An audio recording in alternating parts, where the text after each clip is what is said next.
আলোঘর প্রকাশনী নিবেদিত শিক্ষা সংস্কৃতি অনির্বাণ অনুষ্ঠান থেকে আপনাদের সবাইকে শুভেচ্ছা জানাচ্ছি আমি ইকবাল খন্দকার।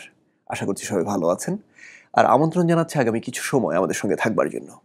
দর্শক, আপনারা জানেন এই অনুষ্ঠানে আমরা আমাদের দেশের বরেণ্য মানুষদের সঙ্গে কথা বলি, জানি তাদের ব্যক্তিজীবনের কথা, জানি তাদের কর্মজীবনের কথা।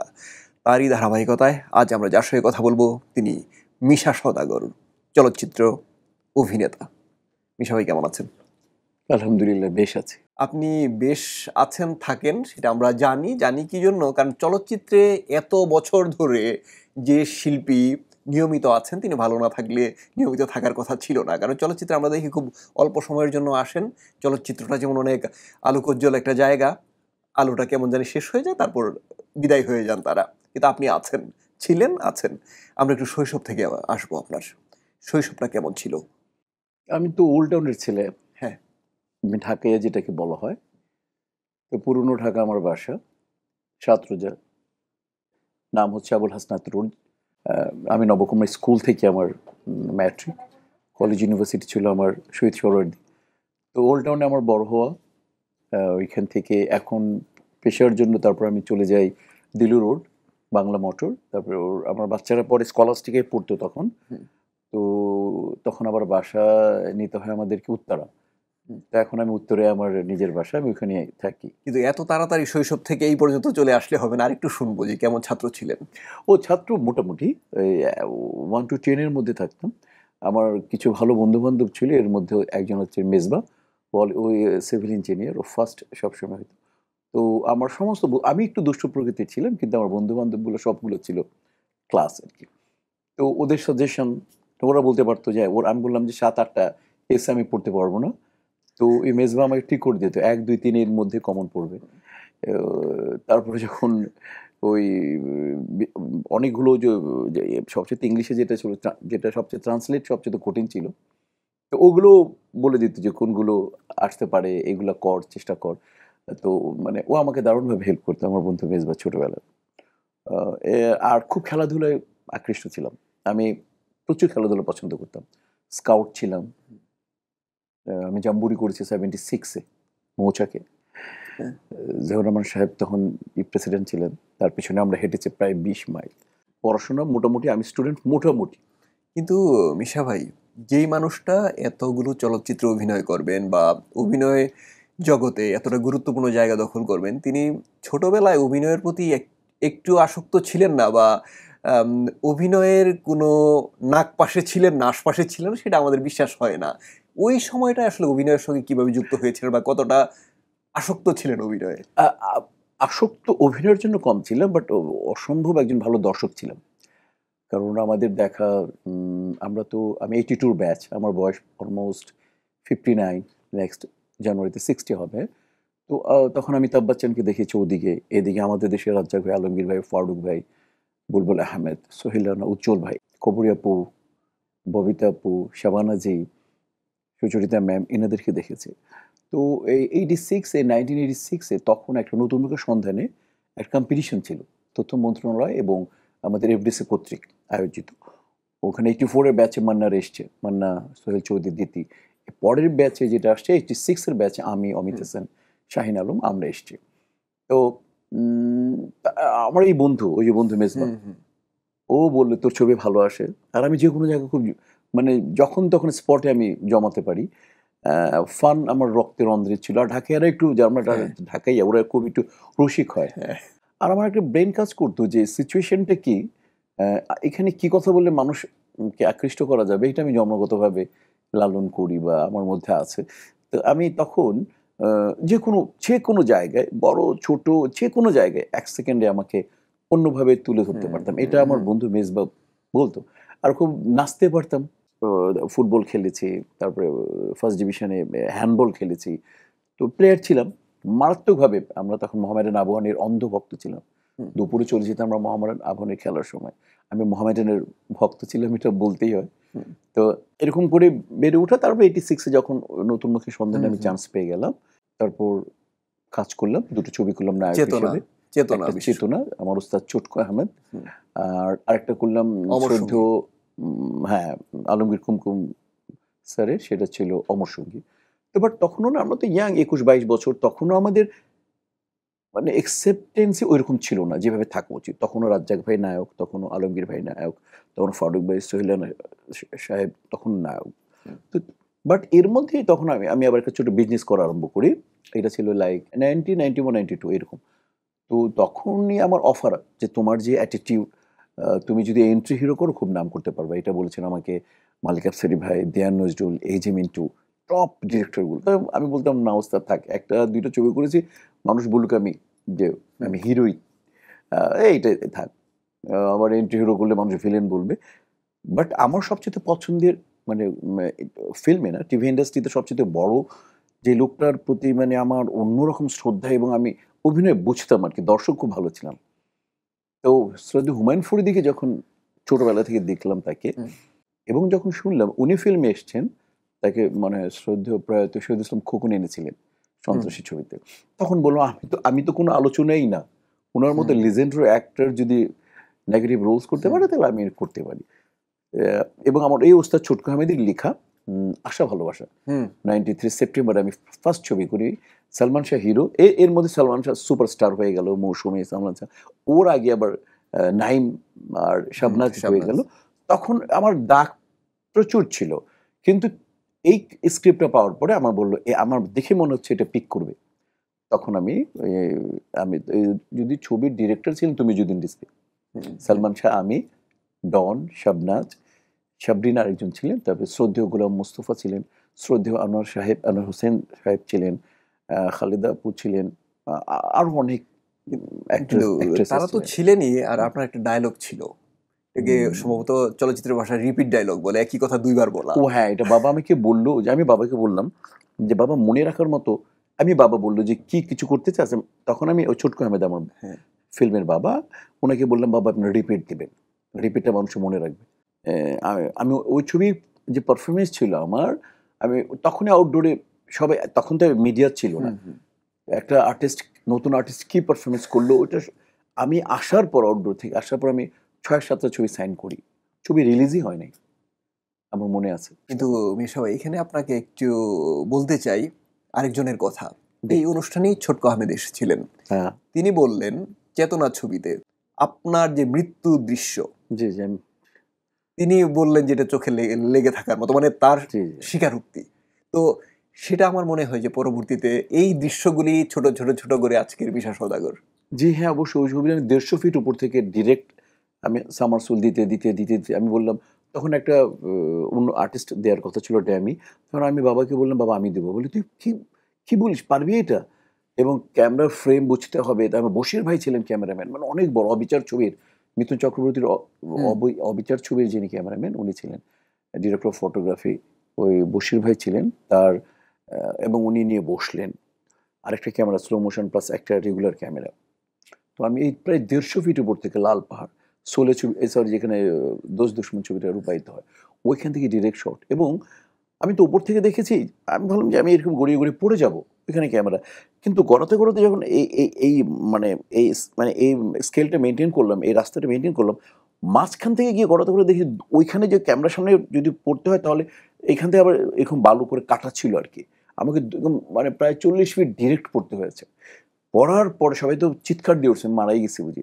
তারপরে আবার আমি ওখান থেকে উঠে এসে মানে আমরা টুয়ার্ডস ক্যামেরা বলি, ক্যামেরার বেজ আমি পড়লাম। তো এবং আমার ওই ব্যাক পেইন আজ পর্যন্ত আছে। তারপর অনেকগুলো ছবি আসলো আপনার হাতে, সেই ছবিগুলো আসতে আসতে আসতে আসতে একটা রেকর্ড হয়ে গেল যে আপনার বয়সে এতগুলো চলচ্চিত্রে অভিনয় করা আমার জানা মতে পৃথিবীর কোথাও নেই। আপনার জানা মতো আছে কিনা আমি জানি না। জি না। তো সেখানে আপনার কি তখনও মনে হয়েছিল, আপনি তো তখন বলেছিলেন যে ২ টা ছবি করেছি, সমস্যা কি, আর দরকার নেই, জি। ব্যবসা-ট্যাবসা করি ইত্যাদি, ইত্যাদি। তখনও মনে হয়েছিল ওই পাহাড়টা হবে? না, আসলে একেবারে মনে করিনি, এবং এইরকম সাকসেস স্রষ্টা দিবে এটাও ভাবিনি। মানে ভাবতেই পারিনি এটা। ভাবতাম একটু নাম হবে, আর তখন ওই যে বললাম না, মানুষ যখন যারা প্লেয়াররা তো সবসময় দৃষ্টি আকর্ষণ করতে চায় ভালো পারফরম্যান্স দিয়ে।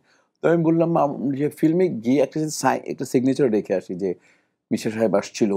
কিন্তু ওটা যখন হলো না, পরে যখন ওই যে করতে গেলাম, ভিলেন হিসাবে করতে গেলাম, তারপর তো দেখলাম যে মানুষ যতটুকু আমার মেধা আছে, সেই মেধাকে আমি সবসময় শাণিত করে রেখেছি, এবং দর্শক, তারপর হচ্ছে প্রদর্শক, তারপর হচ্ছে প্রযোজক, পরিচালক, এবং সর্বশক্তিমান আল্লাহর মানে দয়ায় আজকেও আমি আজকেও আমি কাজ করেছি।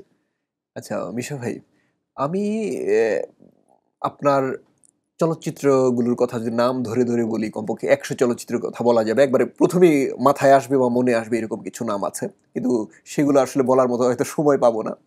কিন্তু আপনি একটা কথা বলছিলেন যে আপনি নাচ খুব ভালো করতেন। আমরা সাধারণত যারা হিরো চলচ্চিত্রে তাদের নাচ ফলো করি। কিন্তু আমি দেখেছি আমার চোখের সামনে ঢাকা ইউনিভার্সিটির ছেলেরাও বলে যে এই নাচটা মিশা সওদাগরের। এই যে আলাদা করতে পারা কোনো অভিনয় কিংবা নাচ, সেটা একেবারে ভিন্ন বিষয়। মানে ভিন্ন বিষয় বলতে একটা বড় ক্রেডিট। একটা চলচ্চিত্র ছিল আপনার 'দানব', মনে আছে জি, আপনার? বদিউল আলম খোকনের ফার্স্ট ছবি এবং আমি আচ্ছা, নাম ভূমিকা আমিই দানব। হ্যাঁ, 'দানব'। মান্নাত সুপারস্টার তখন, মুনমুন সুপারস্টার, জি। কিন্তু আমার নাম ভূমিকায় ছবি। তখন আমি আমাকে মানে দর্শক কিভাবে নিয়ে নিয়েছে যে আমার নাম ভূমিকায় কিন্তু। হুম, হুম। এবং আপনি আরেকটা ইনফরমেশন রাখতেই পারেন যে একজন আর্টিস্ট, একজন ভিলেন হিসাবে আমার নাম ভূমিকায় পৃথিবীতে সবচেয়ে বেশি ছবি আমার। 100 আপ ছবি আমার ক্যাটেগরিতে। কিন্তু আপনি কি আপনার দানব। চোখের ভাষাটা বুঝতে পারেন? মানে বুঝতে পারেন বলতে যে আপনার চোখ যে কথা বলে অভিনয়ের সময়, এটা আপনি বুঝতে পারেন কিনা? আমরা বুঝতে পারি। মানে সবাই খালি একটা কথা বলে যে মিশাকে এত সাবলীল, এত ফানি। আমি খুব ফান পছন্দ আমি করি। আমি অন্য কোনো অভিনয়ের কথা বলছি না। শুধুমাত্র আপনার চোখের না, না, মানে অভিনয়ের কথা ওইটাই বলছি। বলতেছি আপনি, কিন্তু সবাই খালি বলে মিশা ভাই কিভাবে সম্ভব? যে ক্যামেরা অ্যাকশন বলার পরে ঠাস করে আপনি চেঞ্জ হয়ে যান। এটা কিভাবে সম্ভব? তো আসলে আমি কিন্তু ওই যে দর্শককে অনেক আগেও জানে আমি ম্যান অফ 60, আমার প্রায় বয়স হুম, 60। আমি জীবনে সিগারেট, পান, বিড়ি, অ্যালকোহল এগুলো লাইক করে আমি সিগারেট-টিগারেট জীবনে স্পর্শও করি না জীবনে। তো আসলে মানে আমি যখন যেটা করি আমার কাছে মনে হয় যে ওই জিনিসটার জন্য আমাকে ঠিক করা হয়েছে। এই জিনিসটা অনেকজন আমাকে শুট করবে। এই জিনিসটার জন্য আমি একটা পারিশ্রমিক নিয়েছি। তো সেই জায়গা থেকে আমি যেটা করতাম যে অ্যাকশন জানতে হবে আমাকে, ফাইট জানতে হবে আমাকে, দাঁড়ালে যাতে মনে হয় যে না ইয়ে। আর তখন আমার একটা ক্ষমতা ছিল, সেটা ছিল আমার ক্ষিপ্রতা। Hmm, dialogue delivery, body language, tone, hmm. Way of talking, way of personality, আমার চোখ, ক্ষিপ্রতাটা। চোখ। এবং তখন এটা চোখে ফুটে উঠতো এটা আমি বুঝতাম না। সবাই বলতো যে, "মিশা ভাই কেমনে ১ সেকেন্ডে আপনি করেন?" ভয়ে। শ্রদ্ধেয় একটা আনোয়ারা ম্যাডামের কথা বলি। শ্রদ্ধেয় আমি আনু মা ডাকি। The legendary actress। উনার সাথে একটা মাস্তানের উপর মাস্তান বা ঠেকাও মাস্তান হবে হুম, মুমতাজুর রহমান আকবর ভাইয়ের সেট। তো আমি জেলখানা থেকে বের হব, উনার মেয়ের সাথে আমার একটা লাফড়া চলে, পরে বিয়ে হবে ঠিক হয়। মান্নার বোন থাকে উনি। তো জেলখানা থেকে বের হওয়ার পর আমি তার কাছে মাপ চাবো। তো মাপ মনিটর তো আমরা স্বাভাবিক মনিটর হুম। করি। বাট মনিটরের সময় আমি করি এটাকে ইম্প্রোভাইজ করার জন্য, দর্শককে আরো আকৃষ্ট করার জন্য আমি একটা একটা জেলখানা থেকে বের হওয়ার সময় কান্নার একটা পারফরম্যান্স করি। আর নদী একেবারে মানে মানে স্পেল বাউন্ড। আর নদী একেবারে মানে অসুস্থ হয়ে গেছিলাম নদী। ভয় পেয়ে গেছিলাম আমার কান্না দেখে। তো বলে, "তুমি চোখ যেভাবে করতেছিলা, আমরা কান্নাকাটি করতেছিলাম, আমি ভয় পাচ্ছিলাম। তুমি কি আমাকে মারবা নাকি কাঁদতে, কাঁদতে মিশা?" তো এরকম আরকি। তো কি হয় চোখ আমি নিজেও জানি না, আজও আমি বুঝি না। একদম, একদম তবে আমি এটা। এটুকু বুঝি যে ওই যে মানে একটা কমিটমেন্টটাকে ঠিক রাখি। হ্যাঁ। এখন যদি আমরা প্রাপ্তি প্রসঙ্গে আসি, জি। আপনার প্রাপ্তি অনেক। ৩ বার জাতীয় চলচ্চিত্র পুরস্কার পাওয়া। এটা আমি বলব যে এমন অনেক অভিনয় শিল্পী আছেন, সারা জীবন চলে যান। তারা অনেক জনপ্রিয়, কিন্তু জাতীয় চলচ্চিত্র পুরস্কার তাদের ঝুলিতে আসে না। আপনার ৩ বার এসেছে। বাঁচিয়ে রাখলে আল্লাহ ভবিষ্যতেও আসবে। মানে এই অনুভূতিটা কেমন ছিল ১ম বার যখন পেলেন? ১ম বারটা মারাত্মক ছিল। আ আর আমার ৩ টা জাতীয় পুরস্কারের মধ্যে আমি ওই যে শ্রদ্ধেয় আমার একটা শখ ছিল। মানে সেটা কাজী হায়াতের ছবিতে আমি অভিনয় করে জাতীয় পুরস্কার পাবো। তো বীর ছবি, প্রোডিউসার হচ্ছে আমাদের আ সাকিব খান। হুম, তো যখন আমি স্ক্রিপ্টটা আমি খালি আমার হাতে আসছে, আমি বলছি আমি আমি যদি মোটামুটি অ্যাক্টিং করলে আমি জাতীয় পুরস্কার পাবো। কারণ কাজী হায়াৎ ভাইয়ের অসাধারণ লেখা ছিল বীর ছবিটা। হুম, গল্পের নায়কই আমি। গল্পের নায়ক আমি, ছবির নায়ক সাকিব খান। আবার সাকিব ওর প্রোডাকশনে যতগুলো ছবি প্রত্যেকটাতে মানে হিরো দ্য সুপারস্টার, তারপর হচ্ছে এই যে বীর, আরো ছবি করেছে। মানে ওর প্রোডাকশনে আমার ক্যারেক্টারগুলো সাকিব আলাদা করে নেয়। সাকিব হুম। সবসময় আমার মিশা ভাইয়ের চরিত্র এরকম হবে। মিশা ভাইয়ের চরিত্র এইটা করতে হবে। তো ওর বিশ্বাস ছিল যে মিশা ভাই এটা ভালো করবে এবং আমি স্ক্রিপ্ট পড়ে মনে, মনে ধরে নিলাম যে আমি ইনশাআল্লাহ if I can manage myself in this character I will get national award. তো এবং তাই হয়েছে। আমি ওই ছবিটা ওই যে মানে মানে তখন আমি এই আমার যতগুলো জাতীয় পুরস্কার এই ছবিটা আমাকে অন্যরকম আমি ফিল করি। আর ১ম ন্যাশনাল অ্যাওয়ার্ডটা আসলে সবসময় তো অন্যরকম। ওইটার সাথে পৃথিবীর কোনো তুলনা হবে না। কিন্তু আমি একটা কথা বলতে চাই। পুরস্কার অনেক ভালো, ভালো অভিনেতা পুরস্কার জাতীয় পুরস্কার নাও পেতে পারেন, হুম। পেতেও পারেন। এটা এটা ঠিক আহামরি কোনো একটা শিল্পীর মানদণ্ডকে তার তার মেধা কেমন মানদণ্ড করার জন্য জাতীয় পুরস্কার কখনো একটা একটা পাল্লা হতে পারে না। সবচাইতে বড় পাল্লা হবে তাকে জনগণ কিভাবে নিয়েছে, দর্শক কিভাবে নিয়েছে, প্রযোজক, পরিচালক কিভাবে নিয়েছে। তার তার আউটপুট কেমন? তার পারফরম্যান্সে জনগণ আনন্দিত হয় কিনা? সে কি এন্টারটেইন দিতে পারে কিনা? আমাদের যারা পৃষ্ঠপোষক আলোঘর প্রকাশনা, তারা একটা মহৎ কাজ করেন। সেটা হচ্ছে স্কুলে স্কুলে বই মেলা করেন, একেবারে দেশের প্রত্যন্ত অঞ্চলে যারা বই কিনতে পারে না, হয়তো ২১শে বই মেলায় আসতে পারে না, তাদের হাতে বই তুলে দেওয়া তাদের উদ্দেশ্য। এই বিষয়টাকে আপনি কিভাবে মূল্যায়ন করবেন? অসম্ভব সুন্দর একটা প্রচেষ্টা এবং এই মূলত তারা যে এই যে মানে প্রোগ্রামটার নাম শিক্ষা সংস্কৃতি অনির্বাণ। এইটা পাশাপাশি হচ্ছে তাদের যে এই মানুষকে বই পড়ানো, মানে বই পড়া তো একটা অসম্ভব কালচার এবং দেখেন আল্লাহ কোরআনে ১ম শব্দ বলছে মানে পড়ো, পড়ো। হুম। তোমার মালিকের নামে পড়ো। হ্যাঁ। আল্লাহ স্বয়ং বলতেছেন পড়া ফরজ ইসলামে। হুম, হুম। আচ্ছা। তো কাজে হচ্ছে যে পড়াটা অপরিহার্য এবং তারা পড়তে উদ্বুদ্ধ করতেছে। আমাদের প্র্যাকটিসটা এখন খুবই কম। তো কাজে হচ্ছে এই কাজকে আমি স্বাগত জানাই এবং আমি আপনার এই অনুষ্ঠানে বলতে পারি তাদের কোনো একটা স্কুলে আমি যে পুরস্কার দিব। অনেক অনেক ধন্যবাদ মিশা ভাই। জি, এটা আমরা মনে রাখলাম, এমনকি জি। দর্শকও মনে রাখবে। আচ্ছা, এখন আবার আপনার প্রসঙ্গে একটু যাব।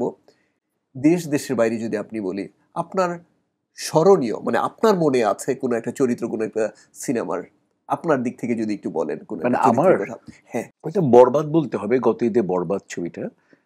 বরবাদ ছবিটার ফার্স্ট শটটা ছিল যে এই বড় লেন্স ধরা আছে সেটাতে ওইখানে এবং বড় লেন্সে ডলি হচ্ছে পাশাপাশি ড্রোন একেবারে ওটা বিজয় মালিয়ার বাসা ছিল। অনেক বড় ব্যবসায়ী যিনি কিংফিশার বা ওই যে ওয়াইনের বা ইসের মালিক একজন অনেক বড় ব্যবসায়ী বিজয় মালিয়ার বাংলোতে পুনেতে শুট করতেছিলেন। তো ওই অনেক দূর তার মানে বাসাটা আপনি বরবাদ দেখলে বুঝতে হ্যাঁ, পারবেন আমরা দেখেছি, বাংলোটা দেখেছি। তো ওই ড্রোন যে আসতেছে এবং আমার ছেলেটা আমি মানে মানে আমার ঐশ্বর্য, টাকা, পয়সা, ক্ষমতা এগুলো আমি অর্জন করতে গিয়ে আমার ছেলেকে সময় দেয়া হয়নি। আমার ছেলে তো বেপথে চলে গেছে। আমার সামনে সে মানুষকে খুন করতে যাচ্ছে এবং সে ড্রাগস নেয়। তো এই শটটা ছিল এরকম। এই শটটা ঐদিন আমাদের ইনক্লাইম্যাক্স চলছে পাশাপাশি এটা। তখন যিনি আমার শুট নিচ্ছিলেন উনি ছিলেন খলিল আর শায়লাস ছিল ওই ক্যামেরাতে। সাকিবকে হুম, আর শুট করতেছিল ইনক্লাইম্যাক্স আর আমি এই শুট আমাদের হচ্ছিল। তখন আমি তখন আমি খুব ফিল করছি এই হুম, ছবিতে আমি অনেক হুম, সময় হুম। পেয়েছিলাম। এই যে এই ছবির ডিরেক্টরের নাম হচ্ছে মেহেদী হাসান হৃদয়। হ্যাঁ। ও আমাকে এমন করে স্ক্রিপ্ট দিয়েছে আর তৈরি করেছে আমি বলে বোঝাতে পারব না। আমাকে অনেক সময় দিয়েছে। আমি অনেক সময় নিয়ে এটা প্রিপারেশন নিয়েছিলাম। ওই শটটা আমি একেবারে যে কি করলাম জীবনে? তখন আমি আমি অনবরত মানে ওই শটে আমার আমি জানি ক্যামেরাটা কখন আসবে। কাছাকাছি আসলে আমি চোখের পানিগুলো ফেলবো। এবং ডলি হচ্ছে উইথ ড্রোন ২ টা শট সবাই তালি দিল। তা আমি আসলে কিছুক্ষণ আমি আপসেট ছিলাম। আমি একটু খুব ওই ক্যারেক্টারের মধ্যে ছিলাম। এমন সময় দেখলাম যে আমি একটু ওপরে ছিলাম। আবার নিচে ফ্লোরে ৩-৪ টা সিঁড়ির পরে আমি যেখানে দাঁড়িয়েছিলাম। হ্যাঁ, হ্যাঁ। একজন কে জানি ধরল। তারপর আমি কে? ওরা হিন্দিতে কথা বলে আরকি। তো আমি বললাম যে, কি হোয়াট মানে কি হুম, হয়েছে? তো উনি হিন্দিতে বললেন যে, ওরা বলে ফারু শট। ফারু শট মানে ফাটায় ফেলছেন। হুম, হুম। টোটাল বম্বের সেটআপ। তো ওরা মানে খুব অন্যরকম মূল্যায়ন করলো। কারণ আমি ওই কোনো প্রিপারেশন আমাদের তো গ্লিসারিন নেই বা হ্যাঁ, কিছু নেই। হ্যাঁ। বাট আমি একদম ক্যামেরাটা আসছে যখন তখন আমি টপ পানি পড়তেছে এবং হুম, অনবরত হুম, পড়তেছে। হুম।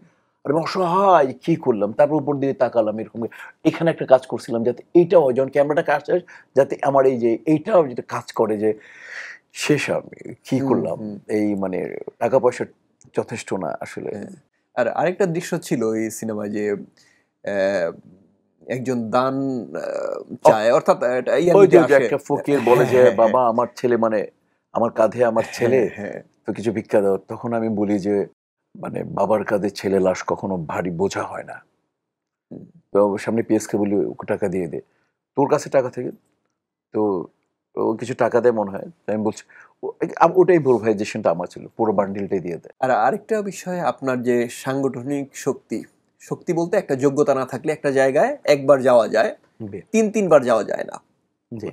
আপনি ৩ বার চলচ্চিত্র শিল্পী সমিতির সভাপতি পদে নির্বাচিত হয়েছেন। এই বিষয়ে একটু জানবো।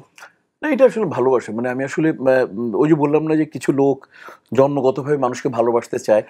আমি আজকেও বলি, আমি বলি আমার যদি গোপনীয়তা থাকে, আমার যদি তৌফিক হয়, আমার যদি যোগ্যতা থাকে, আমার যদি অ্যাবিলিটি থাকে, আমি আপনাকে খুশি করে ছাড়বো, আমি খুশি করতে চাই। আপনি খুশি হন, আপনার খুশির মধ্যে আমার খুশি লুকায়িত আছে। আমি নিজের খুশি থেকে অন্যের খুশিটা যখন দেখি, আমার দ্বারা যদি ওটা মানে মানে সমাধান করা হয়, তাহলে আমি খুব খুশি হই। কারণ আমি আসলে লোয়ার মিডল ক্লাসের ছেলে। আ আমি মানে আমার জীবনবোধ আ আমি খুব কাছ থেকে দেখেছি। কাজে হচ্ছে যে মানুষের ম মনে বা মুখে হাসি ফুটানোই আমি অজান্তে আমি নিজে হাসতে থাকি। আচ্ছা মিশা ভাই, এখন খুব তো কাজের কথা বলা হলো, জি, কিন্তু পরিবারে তো একটু ঢোকা দরকার। কে জি। কে আছেন, কিভাবে আছেন, কি করছেন তারা? আমার ওয়াইফ উনি টিচার, উনি জুবাইদা রব্বানী মিতা। আ আমার ২ ছেলে দেশের বাইরে পড়াশোনা করেন। একজন আন্ডারগ্রেড করার পর ও মাস্টার্স প্লাস চাকরি করতেছে।